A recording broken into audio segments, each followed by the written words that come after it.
Good morning, everybody. Got your coffee? I got mine. So listen, a couple things that I want to say this morning. The first thing being, what I'm so tired of. I am so sick and I am so tired and I am so exhausted by adults who don't know how to adult. I have just,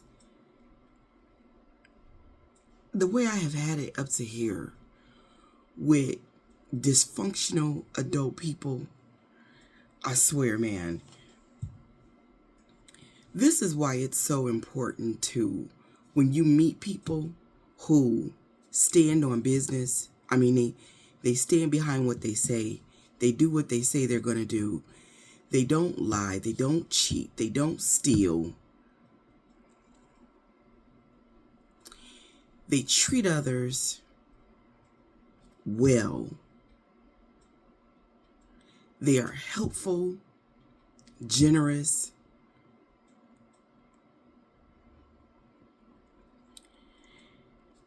I hold on to those people for dear life because you're so few and far between. You actually really are. It's hard pressed. You be hard pressed to come behind to find an adult who can just admit that they're wrong. You know what I'm saying? Like, nobody wants to admit that they're wrong anymore. People are wrong all the time. You wrong, just say you're wrong. It's a character trait, and people can't even admit that they're wrong. And when they're wrong, they are clearly wrong. They won't apologize for it either. I don't know what possessed that woman to call 911 on my husband and myself. We are good neighbors in the respect that we very much keep to ourselves. You'll never see me being a busybody in and out of people's business in my neighborhood. I'm not that kind of a person. I don't live my life like that. I don't nose my way into other people's business. Other people's business is not my business. If they want me to know something, I'm assuming that they'll tell me. Other than that, I don't pry. And not only that, but I don't have the desire to pry into other people's business in that way. I have a big enough and meaningful enough life to not need that. I have more than enough going on. I don't need that. I don't need to do that. I don't have the desire to do it. I did reach out to the lady who had our home swatted. She's avoiding the conversation. I wish in a 911 call, they usually ask you what your address is.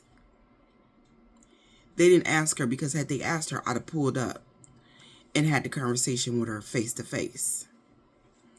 But we're both in this community, and I'm assuming that our day will come. She told so many lies, and this woman is a chaplain and a minister and is church this and Lord that and Jesus that, all over her Facebook profile, y'all. But she picked up 911, mind our business, a lady we don't even know, and she told lie after lie after lie after lie after lie to get the police to show up to our home on that day. If organized religion isn't making you a better human being, stop. In a lot of cases, it makes y'all worse versions of yourselves. Because a lot of y'all think that y'all can do whatever the fuck it is you want to do. And then you just say, Lord, this, Jesus, that's, and then you're just forgiven. And you know, as a spiritual person, I don't think that it works that way. I don't think that it works that way at all. And that's all I'm going to say about that. The next thing I want to say is this, and this is important. If you are someone who is smart enough, to understand context and nuance, and you can read between the lines, a lot of you all think that you do that well, but you don't. Because I am having conversations. I am clearly having some of these conversations. I am clearly having with Black people. I'm talking to other Black people. And we know that some white people are going to do what they're going to do. They're going to center, try to take over the conversation, speak over me. We've been good at getting rid of those, but I want to say something to you other POC people. And I've said this before, but I feel like I need to say it again. When it comes to conversations that I am having with Black people, your POC status doesn't give you a pass into those discussions. When I'm talking to other Black people, I really don't give a fuck about you being a Native American. I don't, not in that respect. And I don't give a fuck about you being a Latino. I don't give a fuck about you being a melanated individual. If you're not Black, you don't have no business in these conversations and these discussions.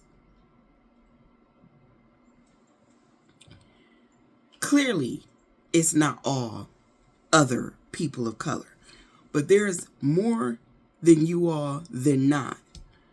That the minute you have the opportunity, you side with white people and white supremacy over Black people, and you know it. And that is the reason why when Black people say Black people or POC, we exclude you all from us.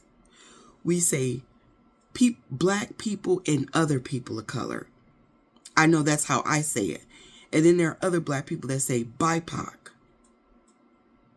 Or they're just Black people that say Black people and only mean Black people.